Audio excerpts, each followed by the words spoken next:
दोस्तों, आज फिर से मैं आपके सामने एक जबरदस्त सस्पेंस थ्रिलर मलयालम मूवी लेकर आया हूँ। अब ट्विस्ट की बात करें तो इस मूवी में एक नहीं, दो नहीं, बल्कि तीन ट्विस्ट हैं, जो आपको लास्ट तक कंफ्यूज करके रखेंगे कि आखिर असली दोषी कौन है। इसलिए शुरू हो जाइए दिमाग की कसरत के लिए। लेकिन उससे पहले इस वीडियो को लाइक और चैनल को सब्सक्राइब करना मत भूलना। तो चलिए शुरू करते हैं आज की ये शानदार एक्सप्लेनेशन, जिसका नाम है 7वां दिन। तो मूवी की शुरुआत में हमें क्रिसमस की रात दिखाई जाती है, जहां पर बार के अंदर एक पार्टी में हम डेविड नाम के आईपीएस ऑफिसर को देखते हैं। डेविड हमें बताता है कि उसे ये शोर शराबा बिल्कुल भी पसंद नहीं है। उसको लगता है कि ये लाइट्स क्रिसमस की फर्जी खुशी है, ये सब महज एक दिखावा है।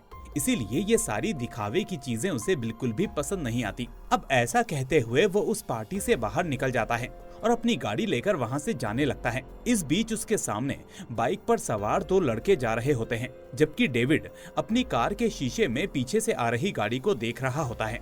तभी इसी चक्कर में अचानक वो सामने वाली बाइक को टक्कर मार देता है, जिससे दोनों लड़कों का एक्सीडेंट हो जाता है। अब यहाँ हमें इन दोनों लड़कों का नाम पता चलता है, जिसमें से एक का नाम होता है शान और दूसरे का नाम वेणु। अब वेणु के सर पर गहरी चोट लगने की वजह से उसके सर से खून बहने लगता है, जिसके बाद ये दोनों डेविड पर चिल्लाने लगते हैं, क्या आप पागल हो गए हैं?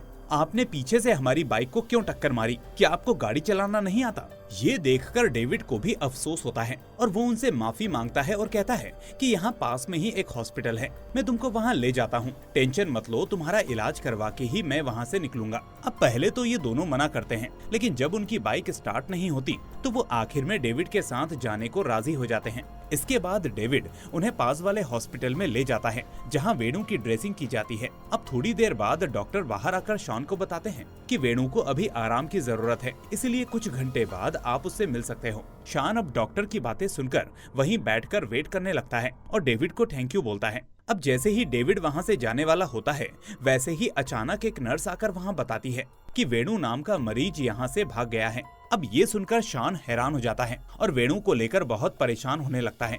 ये देखकर डेविड उससे कहता है कि घबराओ नहीं, हम तुम्हारे दोस्त को ढूंढेंगे, उसको किसी न किसी ने तो यहाँ के मेन गेट से निकलते हुए देखा ही होगा।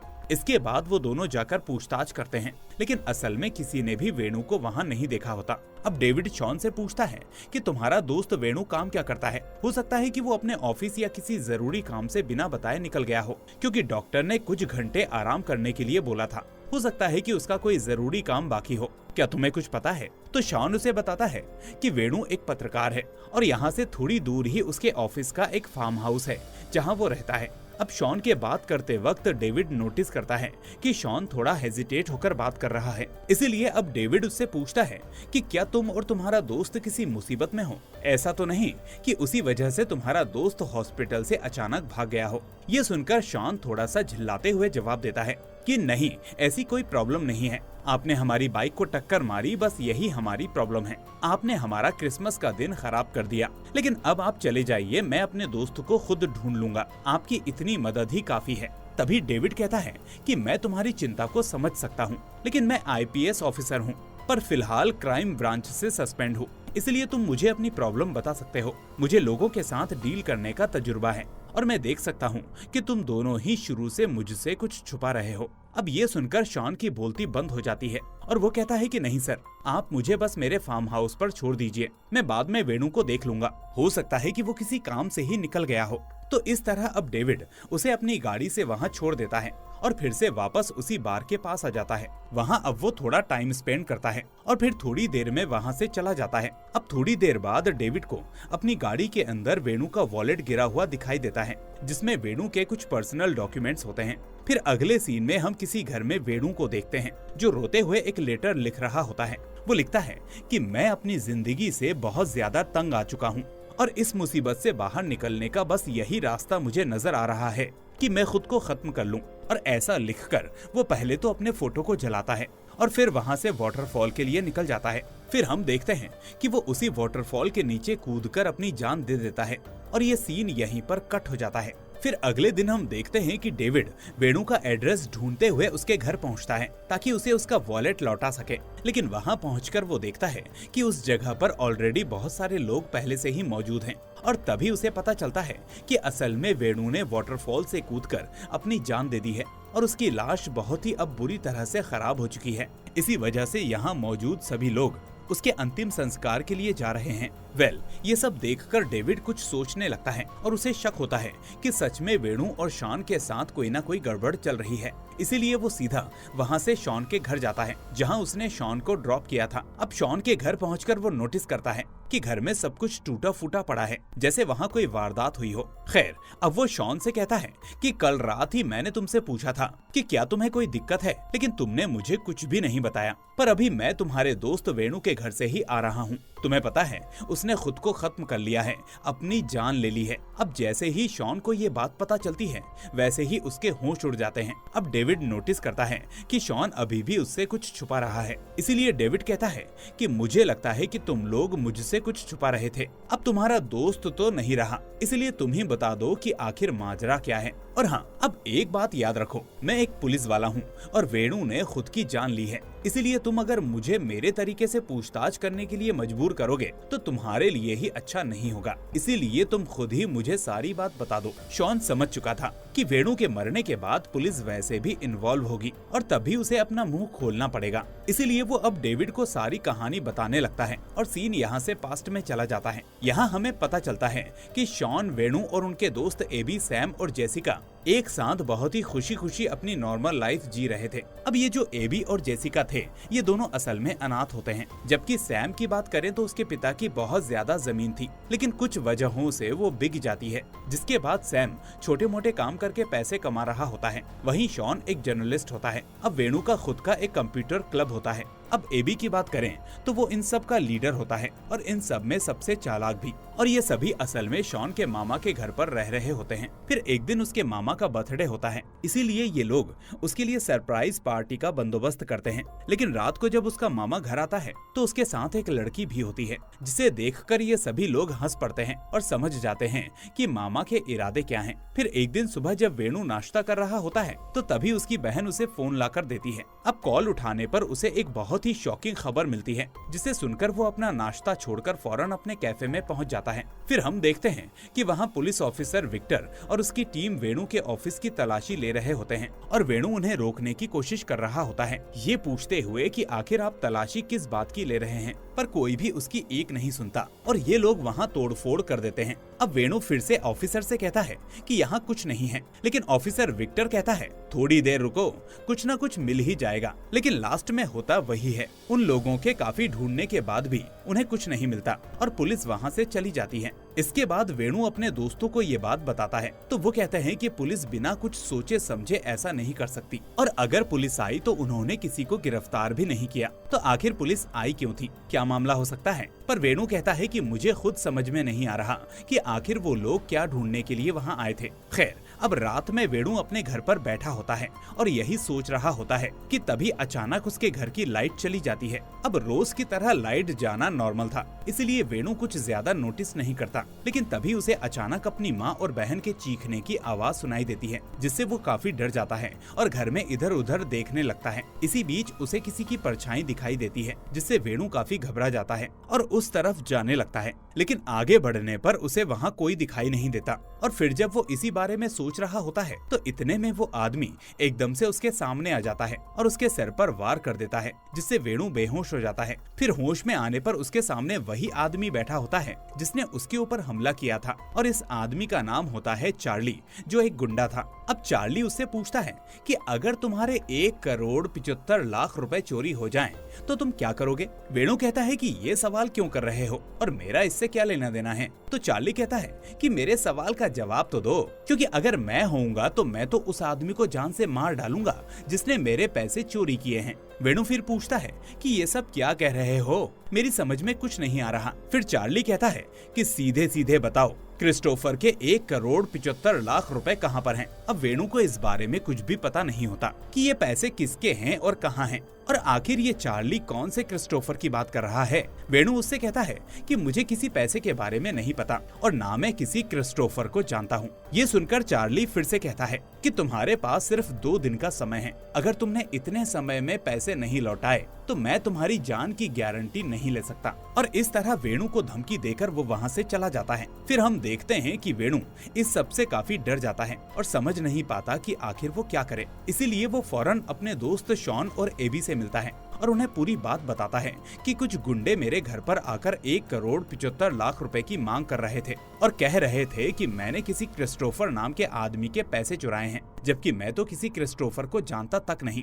ऊपर से वो मुझे समय देकर गए हैं कि अगर मैंने वो पैसे नहीं लौटाए तो वो मुझे मार डालेंगे। अब ये सुनकर एबी और शॉन भी हैरान हो जाते हैं और सोचने लगते हैं कि आखिर ये सब क्या हो रहा है और अगर पैसे लिए ही नहीं तो देंगे ही क्यों। पर फिर वो ये भी सोचते हैं कि जिस तरह चार्ली धमकी देकर गया है उस वजह से वेणु की जान को खतरा है, इसलिए उन्हें पैसों का इंतजाम करना ही होगा। लेकिन आखिर में वो इतने पैसे लाएंगे कहां से, जबकि इस सब में वेणु की कोई गलती भी नहीं है। पर तभी सैम भी वहां पर आता है, जिसे अब इस बारे में पता चलता है। ये सब सुनकर वो सभी को बताता है कि असल में ये सब कुछ मेरी वजह से हो रहा है और वो पैसे मेरे ही पास थे। अब ये सुनते ही उसके दोस्त उसे डांटने लगते हैं कि इतने सारे पैसे आखिर तुम्हारे पास कैसे आए और अब तुमने उन्हें कहां पर रखा है। तो सैम बताता है कि कुछ दिन पहले रात में मैं और वेणु क्लब से वापस घर आ रहे थे, लेकिन तभी ऑफिस से निकलते समय सैम को पैसों से भरी एक बैग मिली थी, जिसके बाद वो पहले वेणु के साथ घर तो जाता है लेकिन फिर चुपचाप वापस ऑफिस आता है और उन पैसों को अपने साथ लेकर वहाँ से चला जाता है। अब उसके दोस्त पूछते हैं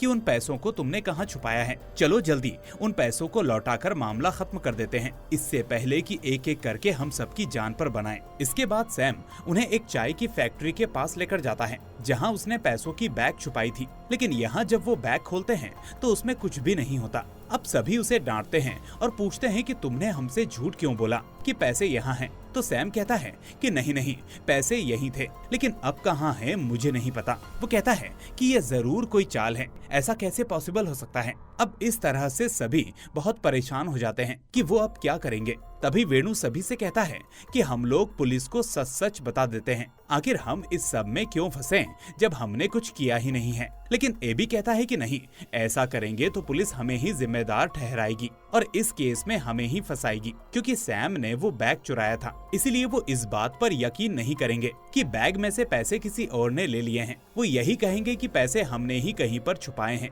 लेकिन हम झूठ बोल रहे हैं, इसीलिए अच्छा होगा कि हम लोग कुछ दिनों के लिए अंडरग्राउंड हो जाते हैं और छुप जाते हैं। इसके साथ साथ हम अपनी फैमिली को भी छुपा देते हैं। एबी कहता है कि मेरे दोस्त की एक फैक्ट्री है, हम वहीं पर जाकर छुपते हैं और वेणु के परिवार को किसी दूसरी जगह पर शिफ्ट कर देते हैं ताकि उनकी सेफ्टी बनी रहे। तो इस तरह आखिर में अब ये सभी लोग इस प्लान पर एग्री हो जाते हैं। लेकिन फिर हम देखते हैं कि जब रात को शॉन और वेणु छुपने के लिए जा रहे होते हैं, तभी अचानक चार्ली और उसके लोग उनकी गाड़ी को टक्कर मार देते हैं। इसके बाद इन लोगों में बहुत ही जबरदस्त फाइट होती है और इसी बीच वेणु मौका मिलते ही उन लोगों से बचकर वहां से भागने लगता है, जबकि अकेला पड़ा शॉन अब अपनी जान बचाने के लिए उस ब्रिज से कूद जाता है जहां नीचे नदी थी और इसके बाद वो गायब भी हो जाता है। इसके बाद अब कुछ दिन बीत जाते हैं और फिर शॉन को वेणु एक जगह पर मिलता है। अब ये वही रात होती है जो हमने मूवी की स्टार्टिंग में देखी थी। उसी क्रिसमस वाली रात को दोनों कहीं जा रहे होते हैं और तभी डेविड की गाड़ी से उनका एक्सीडेंट हो जाता है।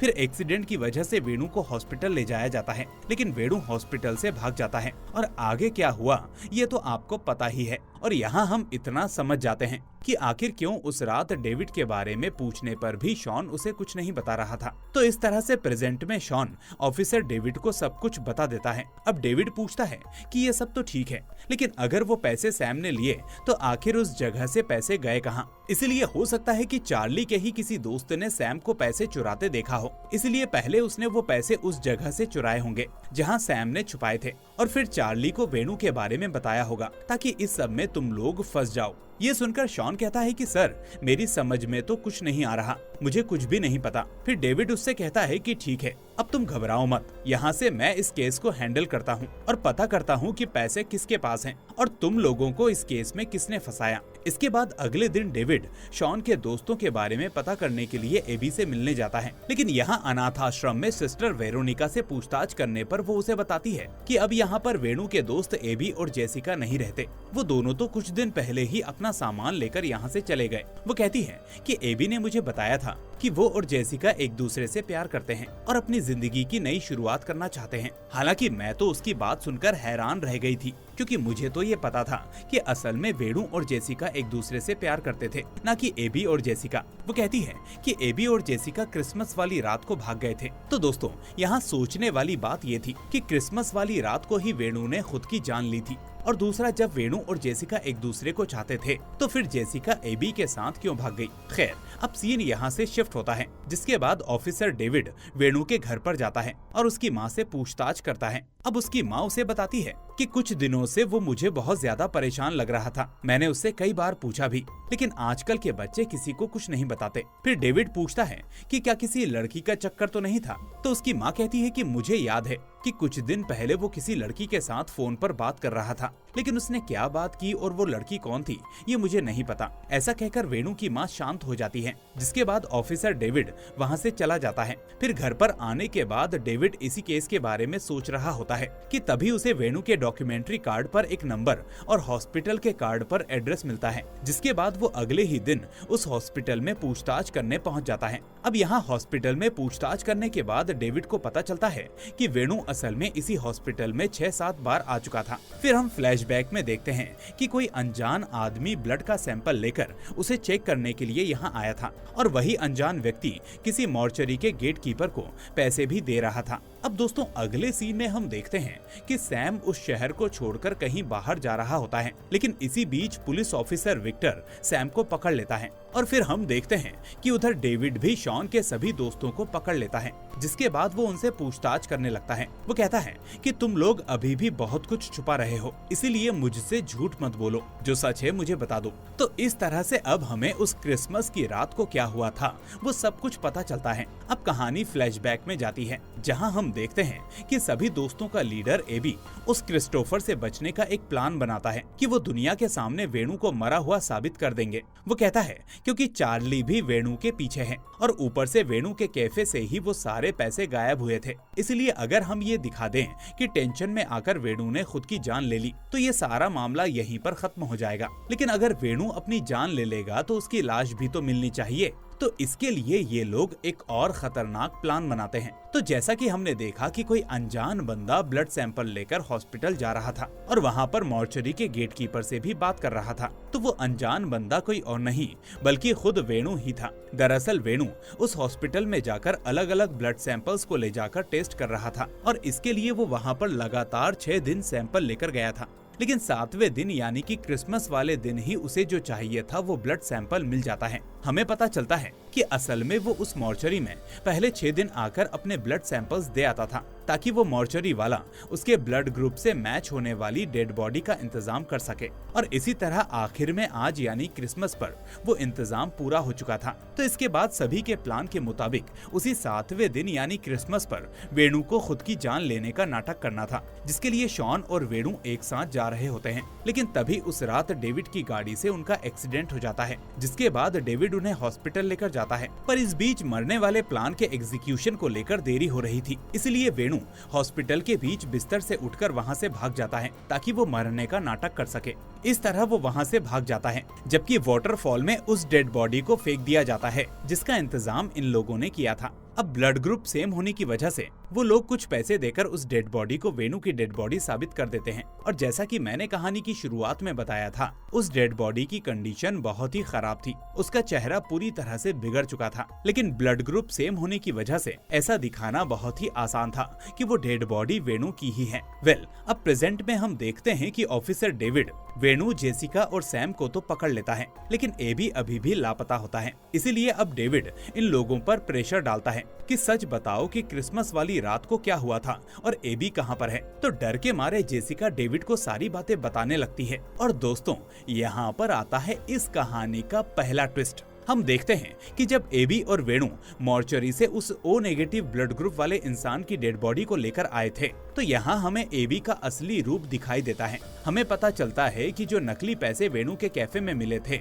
वो 1,75,00,000 रुपए के नकली नोट एबी ने ही वेणु के ऑफिस में रखे थे, ताकि नकली पैसे रखने के जुर्म में पुलिस वेणु को पकड़ ले। लेकिन बदकिस्मती से उससे पहले ही रात को सैम ने वो पैसे देख लिए थे, और पुलिस के वहाँ पहुँचने के एक रात पहले ही उसने वो पैसे कहीं कहीं दूसरी जगह पर जाकर छुपा दिए थे। इसलिए सैम की वजह से एबी का पूरा प्लान फ्लॉप हो गया था और दुनिया के सामने वेणु को मरा हुआ साबित करने का प्लान भी एबी का ही था। वेणु का वो आखिरी नोट लिखने का आइडिया भी एबी का ही था, ताकि वो ये नाटक करते वक्त सचमुच में वेणु को उस वाटरफॉल से धक्का देकर मार डाले और इस नकली खेल को असली रूप दे दे और बाद में सभी को बता दे कि वेणु ने डर के मारे खुद को खत्म कर लिया। और दोस्तों, आप सोच रहे होंगे कि एबी ने ये सब कुछ क्यों किया, तो यहाँ आता है कहानी का दूसरा ट्विस्ट। दरअसल एबी बचपन से ही जेसिका से प्यार करता था, लेकिन जेसिका उसको नहीं बल्कि वेणु को लाइक करती थी, जिस वजह से एबी वेणु को हमेशा से अपने रास्ते से हटाना चाहता था ताकि जेसिका उसकी हो सके।